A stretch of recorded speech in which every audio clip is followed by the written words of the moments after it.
It has been quite a while since I have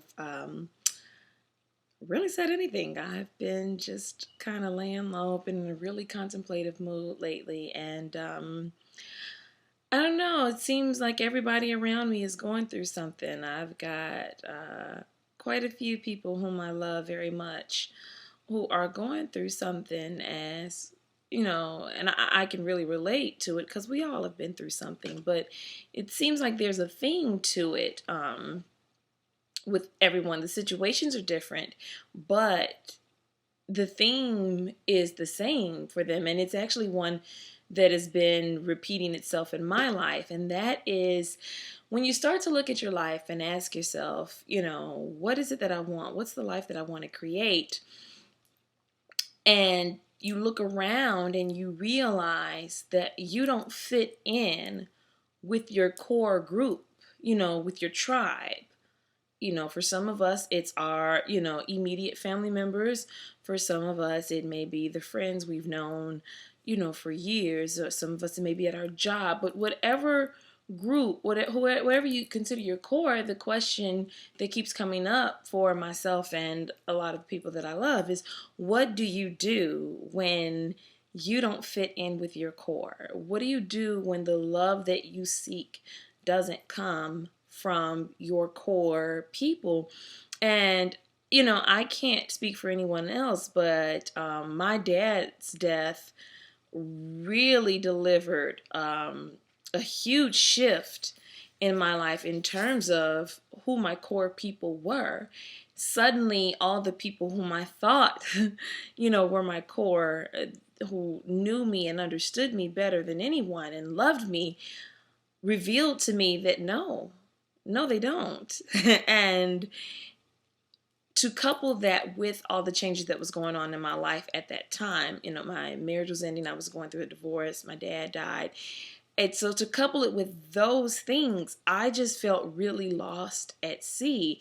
And so even though it'll be 7 years soon since my dad died, it's really taken me all of this time to not only heal those wounds, but to kind of create my own new set core, people, and stop looking for the love from those people. And that's kind of the thing that I've been sharing with, my loved ones who have been coming to me, sharing their troubles.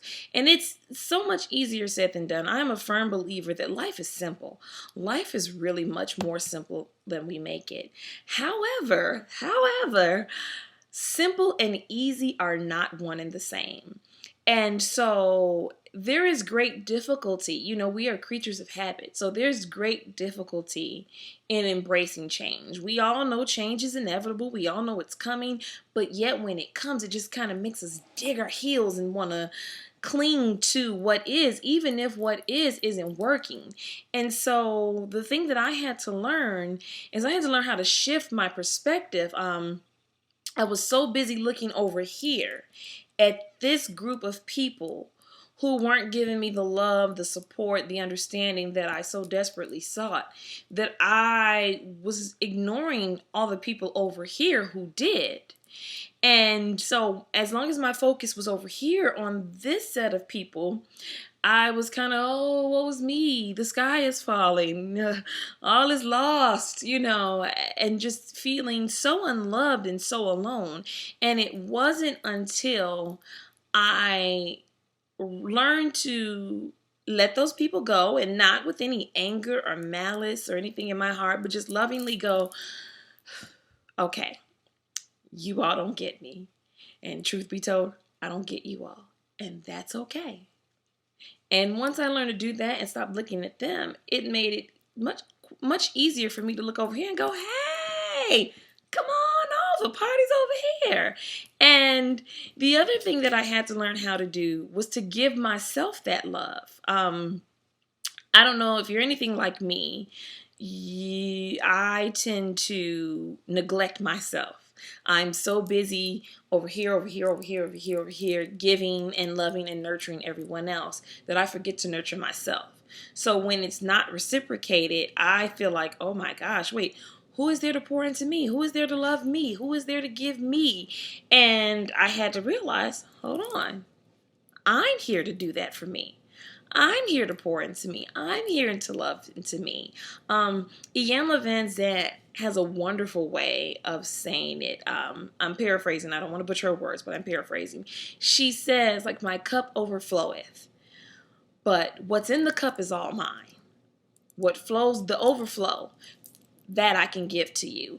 And it's taken me quite a while to learn how to do that. But once I learned how to pour into myself and love myself, it made it so much easier to accept that, hey, the people who I thought were my core, they just aren't my core anymore. And that's okay. It's still, again, much much easier said than done. I don't say that to tell anyone to rush the process, because it's all a process. It really is. And the only thing that I can share beyond what I've just shared is just be easy with yourself. Again, if you're anything like me, you are very harsh on yourself, because Lord knows I don't need anybody else to beat me up, because I do it all by myself. But just be easy with yourself. Love yourself. Be gentle with yourself. Treat yourself like your best friend. If your best friend was going through stuff, well, I don't know, because I sometimes might tell my best friend, girl, snap out of it. But I mean, there's a time and place for everything. You don't want to constantly beat yourself up. It's okay to love on yourself. It's okay. Because if you don't do it, no one else will.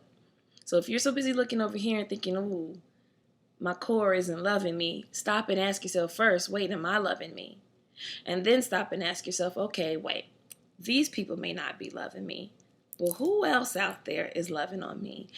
I promise if you do that, you'll probably recognize that, hey, there are people who are. And it may not be, 150, 11 people. It may just be two, maybe your dog, maybe your kid.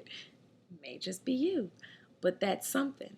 And right now, these days, I'm all about gratitude and taking every little bit in and being joyful for every little bit that I can. So that's all I had to say. Hope it helps somebody. Love you. Can't do nothing about it. And till next time. Bye.